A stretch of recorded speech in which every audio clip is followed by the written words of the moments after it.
Hello again, everyone. I'm Wes Moore. The Dallas Cowboys are riding a hot streak into the postseason, but a familiar foe stands in their way. This half hour, we'll look ahead to the Cowboys matchup against the Seattle Seahawks. Joining me from the Star in Frisco are Mickey Spagnola and Babe Laufenberg. The Cowboys last saw the Seahawks in Week 3, losing 24-13 in Seattle. In that game, Earl Thomas intercepted Dak Prescott twice. A lot has changed since then. Seattle lost Thomas. Dallas added Amari Cooper. Dallas is also 7-1 at home. Babe, I'll start with you. What's the most improved thing for the Cowboys since they last played Seattle? Well, certainly Amari Cooper, a big boost to the passing game there. But I think when you look at Week 3, which that game was played in, so much changes over the course of the season. At that time, we really didn't know what kind of corner Byron Jones was going to be. He'd played out there before, was kind of average. He's obviously been great, played at a Pro Bowl level, and was rewarded for just such by being selected to the Pro Bowl. Leighton Vander Esch, remember, he wasn't playing a whole lot at that time. Jalen Smith was still hobbled from that knee injury. He was not a great player at that time. He's a different player as we sit here today getting ready for Seattle. So, Mickey, I just think defensively, I think this team knows they're a really good defense. When they played Seattle in Week 3, they were hoping they could be a good defense. Yeah, absolutely, Wes. And you know what I think the other thing is that I think has been huge is this was a very young team. I'm not sure anybody wanted to admit that when the season began, but it was so young. And I think the biggest thing that's taken place is it's grown up as we've moved along. And they hadn't been used to being in an atmosphere like they faced in Seattle. I think the other thing that changed is when they changed offensive line coaches. I think Mark Colombo has added a spark to that offensive line. He's having them playing more physical. I think he has them playing with more energy. And I think when your offensive line does that, then it translates into the rest of the team. And certainly that's been a huge improvement. And as Babe said, you know, just look at Amari Cooper. He's changed the whole aspect of this offense. And, Babe, they've just played more cohesively, I think, offensively. Yeah, and again, I always think you're looking for an identity when you start the season. And even though you may have a lot of the same guys, even those championship teams, every team changes. They're never the same. You see the names on the back of the jerseys, so you tend to think, oh, well, I remember it. In the 90s, you were here. Oh, well, there's Aikman, there's Emmitt Smith, there's Michael Irvin, same team. Well, in the late 90s, they weren't the same team. Right. Exactly. So, and Wes, you know, Seattle's not the same team they were in that third game of the season either, because if you remember, they came into that game 0-2, and they sort of changed their identity as the season went along. Not the same Seahawks we're used to seeing. One interesting matchup to watch. Seattle is the league's best rushing team behind second-year back Chris Carson, and a very stout offensive line. Dallas, meanwhile, has the league's fifth best run defense. Mickey, how do you see that matchup playing out Saturday night? Well, one of the things that I think Seattle's a little bit worried about is their offensive line is banged up. They've got two starters who may not be able to play in this game. Now, when they played the first time, the Cowboys kind of controlled their running game. Now, they were persistent, and they kept running the ball, and they ran it 39 times to rush for 118 yards. So anytime you're holding a team to fewer than 4 yards a carry, you've done a pretty good job. And the same thing with Chris Carson. While they're relying on him, the Cowboys kind of held him in check. The guy they didn't hold in check was Russell Wilson. And the other thing they didn't do is they didn't take care of the football. They turned it over 3 times. And if you remember in one, and I'm going to call it a turnover, when Ezekiel Elliott stepped out of bounds when he caught the pass before he ran for what would have been a 30-yard touchdown. So there were a lot of things that went wrong in that game for the Cowboys that I think they've improved on going forward. And I think that was kind of a statement game for Seattle. They were 0-2, as you said, Mickey, and when they came in, Pete Carroll didn't like the way they were just throwing it all over the place. He did not want to be that kind of football team. So he went to his offensive coordinator and said, hey, this is what we're going to do. We're going to play defense. We're going to run the football, not unlike what the Cowboys do. From that point forward, obviously Seattle went 10-4. They became a different football team. And when you've got Russell Wilson, while you want to run the ball, I still want the ball in his hands at crunch time. Besides that Week 3 loss, these two teams have played a lot in recent history. Seattle eliminated Dallas from the playoffs last season, and they've won 4 of the 5 matchups in the Russell Wilson era. Babe, what is it about this Seahawks team that has made it so difficult for Dallas to win? Well, they've been a really good football team, as we well know. They had that Legion of Boom defense, which now has been transformed. A lot of those guys are gone. Cliff Averill, the list goes on and on. Earl Thomas, of course, broke his leg earlier this season. So they're different, but they're still pretty darn good. And I think when you look at it, I always look to two things, the head coach and the quarterback. And they're very strong there. They've got the oldest head coach in the league in Pete Carroll. And, oh, by the way, he was just extended on his contract. And they've got Russell Wilson. That makes a very difficult combination. I think, too, Mickey, when you look at Russell Wilson, everybody says don't let him out of the pocket, don't let him run. Well, he can kill you in the pocket. He is a really good passer. So it's some of these guys you say, look, we keep him in, make him an NFL quarterback, have him throw the ball. Lamar Jackson comes to mind, right? That's what you try to do with those guys. You keep Russell Wilson in the pocket, that's no picnic either. Yeah, exactly. And he's been the one constant over the years now since he came in the league. But, you know, Wes, one of the things we kind of stumbled on today was we looked at Russell Wilson's stats his first 3 years in the league and compared them to Dak's stats in the first 3 years in the league.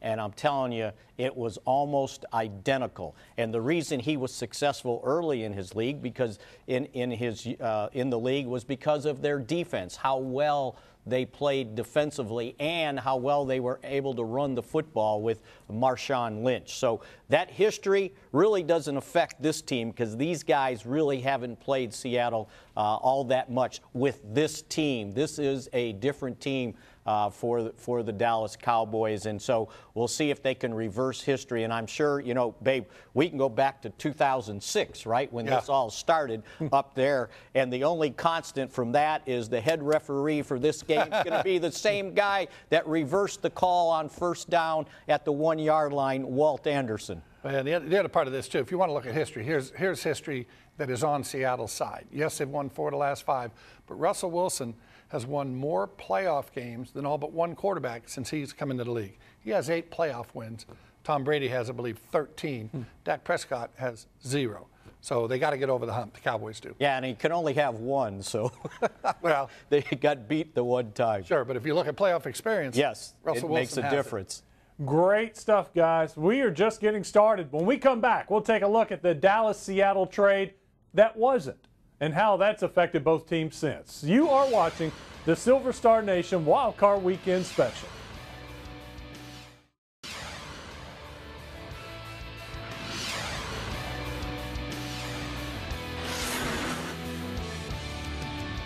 There was a lot of speculation about a preseason trade involving safety Earl Thomas, but Dallas kept those high draft picks, which they used on Leighton Vander Esch and offensive lineman Connor Williams. Even when you take Thomas's broken leg out of the equation, Mickey, should Jerry Jones feel good about not pulling the trigger on that trade? I think he should be awfully excited because had he made that trade, he was probably giving up his first-round pick, and they wouldn't have had a first-round pick to trade for Amari Cooper. And as the season went along, Xavier Woods has been a pretty good free safety. He's grown into that position. So I don't know that you would have looked back and said, oh, if they just had a veteran free safety, it would have changed the entire season. But that they found a somewhat veteran 24-year-old wide receiver certainly, babe, changed on the whole aspect of the second half of the season. Well, I mean, we'll never know. I do know this. If they had Earl Thomas in that game, the Cowboys win that game because Earl Thomas had the 2 interceptions as we discussed. Now, you can go back and forth on all that. We'll go back to the 1990 draft, right? Yeah. James Francis, a linebacker from Baylor, the Cowboys wanted, couldn't take him, got drafted by Cincinnati right in front of him, so they end up with Emmitt Smith. So they settled for Emmitt Smith. Settled for Emmitt Smith. So many of these things end up working out for you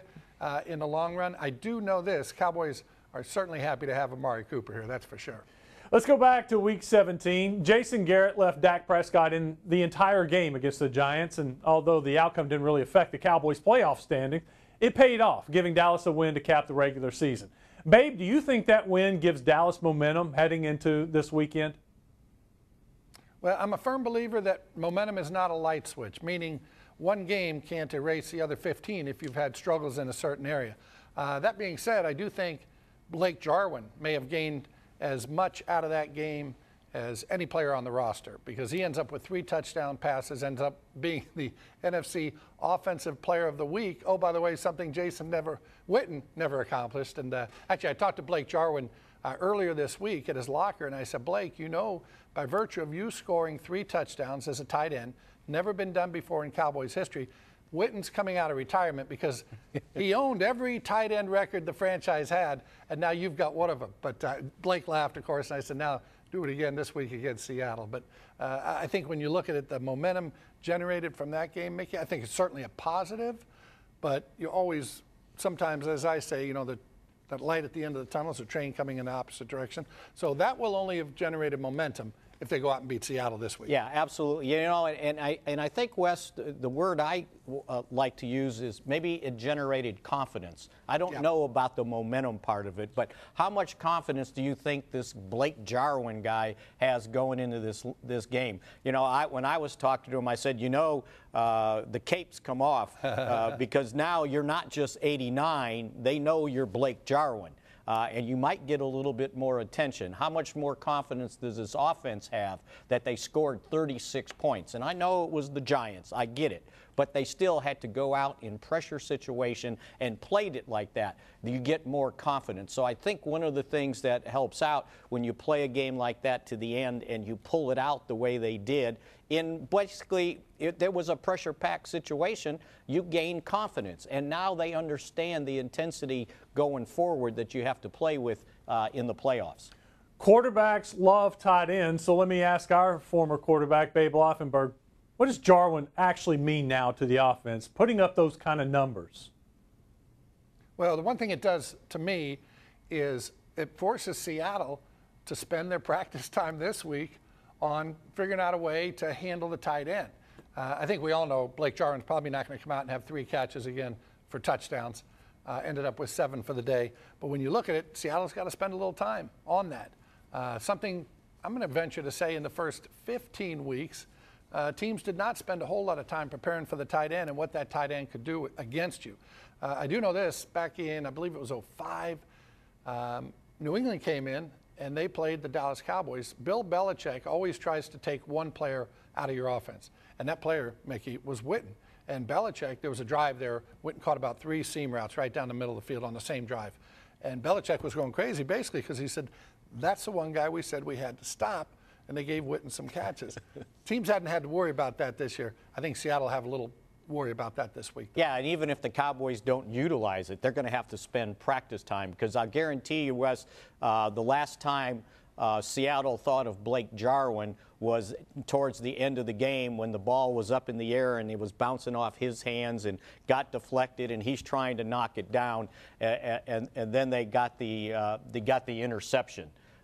Thomas got his second interception. So, and by the way, both of his interceptions weren't like he fooled Dak Prescott, right? They were tip passes that kind of landed, one on his shoe tip. So out of Michael Gallup's hands. Yeah, right off Gallup's hand. But I do say this.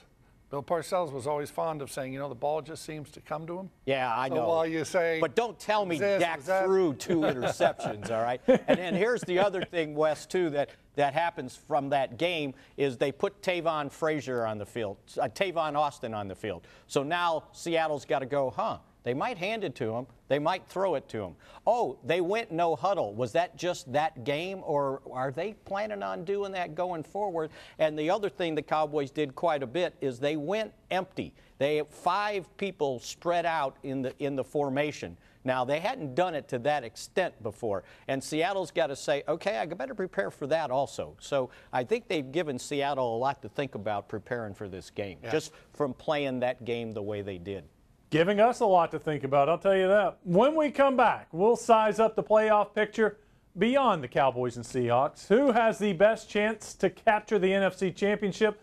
We'll try to answer that next. You are watching the Silver Star Nation Wild Card Weekend Special.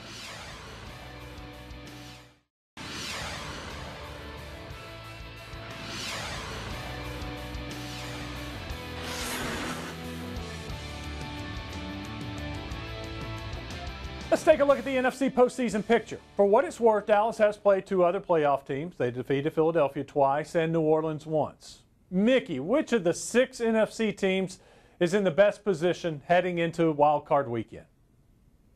Well, I can't get away from the New Orleans Saints. Not only are they an awfully good team, they get home field advantage throughout the playoffs. And I don't know if you guys have ever been in that dome for a playoff game. I think it's something that you can't prepare for as a visiting team. So the fact that they're awfully good and they have home field advantage and they have this guy Drew Brees at quarterback, I would think the Saints are somewhat in the driver's seat in the NFC. Well, I always agree with whatever Mickey says, and so I'm going to agree with him again. Yeah, New Orleans playing at home, and we talked about it earlier with Pete Carroll and Russell Wilson, head coach and quarterback. You kind of like Sean Payton and Drew Brees. They've been there, they've done this. And when I look at New Orleans, too, I just think they're the most complete team, maybe in the entire NFL, in terms of offense and defense. Their offense obviously gets rave reviews, as it should. They throw it. Alvin Kamara, he's a handful coming out of the backfield. They've got Ingram. There's a lot to deal with offensively, but their defense has really been overlooked. They have been extremely solid defensively. They can play the run. They can get after the quarterback. So they're going to be a hard out. Now, if you're a Cowboys fan, Mickey, of course, you are hoping for a Philadelphia win in Chicago on Sunday, right? Because that would send the Cowboys out to face the Rams, where I'm sure the Cowboys will have about 40,000 fans at the Coliseum. No, absolutely, and you know, I'm sure the Cowboys hope this translates into Saturday night's game. But playing indoors in a dome in a playoff game, I learned my lesson in '91 when the Cowboys went to Detroit, right? Yeah. And I was sitting there going, okay, Detroit beat them early in the season. That's not going to happen again. This team is on a roll. They've won 5-6 games in a row. What was they it, win to Chicago and beat the Bears. Sure. 38-7? 38-7. Something like that. And I remember I was sitting in the auxiliary press box, and they played the national anthem. So I'm kind of in the crowd. Mm-hmm. And I heard the frenzy, and I'm going, oh, I don't like my pick right now. Yeah, so I think we'll stick with the Saints. You said New Orleans was the team to beat. Give me one team capable of going into that dome and winning. Dallas Cowboys. I think if there's a team, for me, that isn't going to be intimidated by New Orleans, it's the same team that gave New Orleans their lowest offensive output of the season here in Arlington, beat them 13-10. So I think sometimes you kind of hope, you think, God, can we match up against this team? Well, they've done it, beat them. So I think the Cowboys would be a good option. You know, that's not a bad pick, because I think there's two things you need when you're going on the road, especially against a team like that in a dome, is you need to play good defense. The Cowboys have been pretty consistent defensively, and you need to be able to run the football. And they've been able to run the football very consistently with, oh, by the way, the NFL's leading rusher this year. And Wes, I always get back to this. When you get, I've heard a number of people, as you're just going in, getting your coffee, doing whatever, I don't want to play this team, I don't want to play that team. I said, well, there's a reason why they're in the playoffs. They're all good. Everybody is bringing something to the table. The Rams, how are you going to deal with that offense? How are you going to deal with Donald in the middle? Saints, we just discussed them. The Bears, I don't like playing that defense. So yeah, everybody is bringing something to the table where you say, rather play Tampa Bay, but guess what? Tampa Bay isn't in the playoffs. I'd rather play Central Michigan. Right, there you go. Guys, Cowboys, Seahawks, Babe, you're first up. How do you see this game playing out? I really see two evenly matched teams. They're kind of both strong in the same spots. They both love to run the ball. They both play defense. They both take care of the football. Matter of fact, Seattle almost set an NFL record this year for fewest turnovers in a 16-game season, missed it by one. So when I look at it, though, evenly matched teams, where are they playing? Obviously, they're playing in Arlington, so I like the Cowboys. If this game was played in Seattle, I think, Mickey, I'd have to give the edge to the Seahawks. They're that evenly matched. And we've seen what happens when you go to Seattle, especially for a playoff game, with the amount of noise, and it just hampers your offensive line. You can't get off on the snap count. It happened to the Cowboys in Minnesota that year in 2009. They just couldn't protect Tony Romo. But what I like, Mickey, you're talking about Detroit, you're talking about Minnesota. Those were domes. Seattle is not a dome, but it sure feels like a dome and sounds like exactly. a dome. So the Cowboys fans need to make this sound like a dome. So I think this is going to be a heavyweight slugfest, and I'm going to go with the score that should have been the score in 2006. Cowboys 23, the Seahawks 21. And Walt Anderson, stay away from the reviews. Okay? I love it. Well, now they go to New York. At that time, they were reviewed on the field by the referee. Right. Now they go to New York. Miggy, babe, thank you. Great job. That'll do it from here. But hopefully, we'll be back to preview a Cowboys divisional round game next week. Have a great weekend, everybody.